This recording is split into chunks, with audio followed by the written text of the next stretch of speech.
anak-anak yang dikasihi Tuhan Yesus. Tanpa terasa, kita sudah memasuki bulan Natal lagi.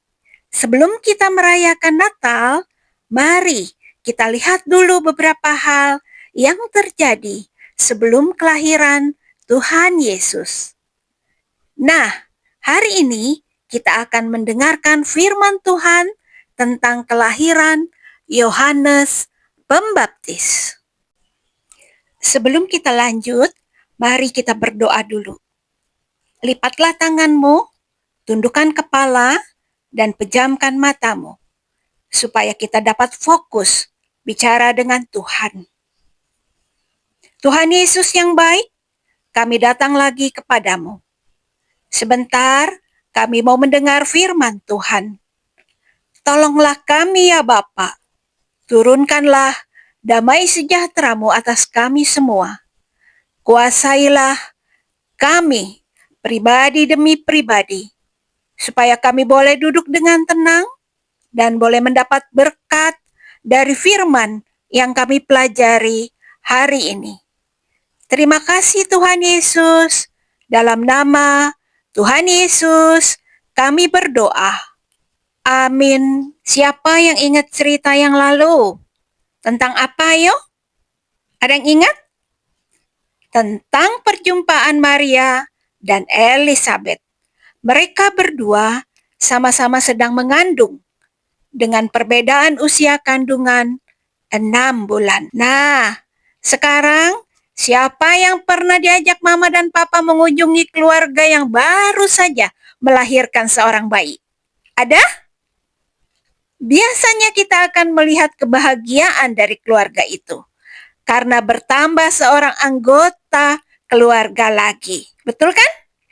Dan kita juga pasti ikut berbahagia dan mengucap syukur melihat bayi mungil yang lucu itu. Pasangan suami istri, Bapak Zakaria dan Ibu Elizabeth, sudah lama menunggu kelahiran anak dalam keluarga mereka. Tapi yang ditunggu tak kunjung tiba. Sampai suatu hari, malaikat Tuhan datang kepada Bapak Zakaria dan mengatakan bahwa Ibu Elizabeth akan melahirkan seorang anak laki-laki. Malaikat itu meminta agar mereka menamai bayi itu Yohanes. Saat itu Bapak Zakaria tidak percaya, karena mungkin mengingat usia mereka yang sudah agak tua. Karena Bapak Zakaria tidak percaya, maka Bapak Zakaria menjadi bisu. Ternyata, selang beberapa waktu kemudian, Ibu Elizabeth hamil. Mereka juga sangat berbahagia. Tuhan menepati janjinya. Cerita tentang kelahiran Yohanes Pembaptis ini terambil dari Lukas 1 ayat 57 sampai 66. Mari kita simak. Akhirnya tiba waktunya Ibu Elizabeth melahirkan seorang bayi. Dan benar, sesuai apa yang dikatakan malaikat, bayi itu adalah laki-laki. Semua orang, sanak keluarga, bahkan tetangga turut berbahagia. Mereka bersuka cita menyambut kelahiran bayi mungil ini. Hari ke-8 adalah hari penyunatan untuk bayi laki-laki ini. Semua tetangga dan keluarga datang menghadiri acara ini. Mereka mengira bahwa bayi ini akan dinamai sama seperti ayahnya, yaitu Zakaria.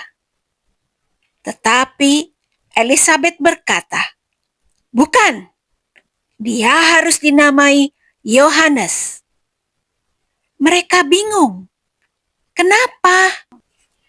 Bukankah tak seorang pun dalam keluarga kalian yang bernama Yohanes? Mereka menghampiri Bapak Zakaria dan memberi isyarat mengenai nama dari bayi itu. Lalu Bapak Zakaria meminta batu tulis dan mereka heran ketika melihat apa yang ditulisnya. Namanya Yohanes. Seketika itu juga Bapak Zakaria yang semula bisu langsung dapat berbicara kembali. Dan Bapak Zakaria langsung memuji-muji Tuhan. Sungguh Allah kita luar biasa. Segala yang dijanjikannya akan digenapi. Seluruh keluarga dan tetangga terheran-heran. Dan berita tentang kejadian itu tersiar ke seluruh pegunungan Yudea. Mereka bertanya-tanya, apa jadinya anak laki-laki ini kelak? Mereka jelas melihat bagaimana penyertaan Tuhan atas anak ini. Adakah yang tahu kelak siapakah Yohanes ini sesungguhnya? Dia tumbuh menjadi pria yang bijaksana dan cerdas, dan tinggalnya di padang gurun. Dialah pendahulu dari Yesus Kristus. Dia yang kelak membaptis Tuhan Yesus di Sungai Yordan.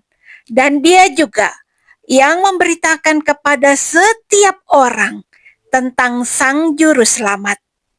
Tuhan Yesus yang mau lahir di kandang binatang karena kasih-Nya kepada kita orang berdosa.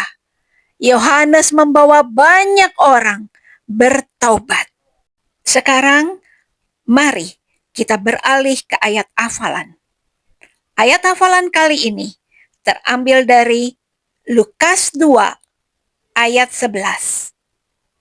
Hari ini telah lahir bagimu Juru Selamat, yaitu Kristus.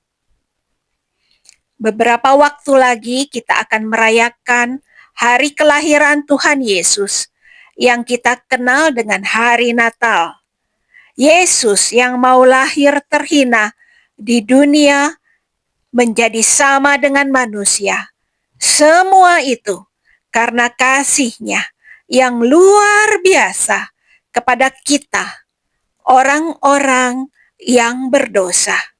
Mari kita ulangi lagi. Lukas 2 ayat 11. Hari ini telah lahir bagimu Juru Selamat, yaitu Kristus. Jangan lupa dihafal terus di rumah, ya. Semangat! Dari firman hari ini, kita belajar bahwa yang pertama, Tuhan selalu menepati janji-Nya. Yang kedua, percaya kepada janji Tuhan akan membawa kebaikan bagi kita. Yang ketiga, percayalah, sebagai anak Tuhan, kita pun dapat menjadi saksi Kristus. Mari kita persiapkan hati untuk menyambut dan merayakan kelahiran Juru Selamat kita, Yesus Kristus. Akhirnya, kita sudah harus menutup firman Tuhan hari ini dengan doa. Mari kita bersiap untuk berdoa. Terima kasih Tuhan Yesus, kami dapat mendengar firman-Mu tentang kelahiran Yohanes Pembaptis ini. Kami sungguh beruntung dapat mengenal Juru Selamat seperti Engkau, yang selalu peduli dan mengasihi kami. Jadikanlah kami anak Tuhan yang setia, terus mengikut Tuhan selama-lamanya. Terima kasih Bapa yang baik. Dalam nama Tuhan Yesus, kami berdoa. Amin. Tuhan Yesus memberkati kita semua.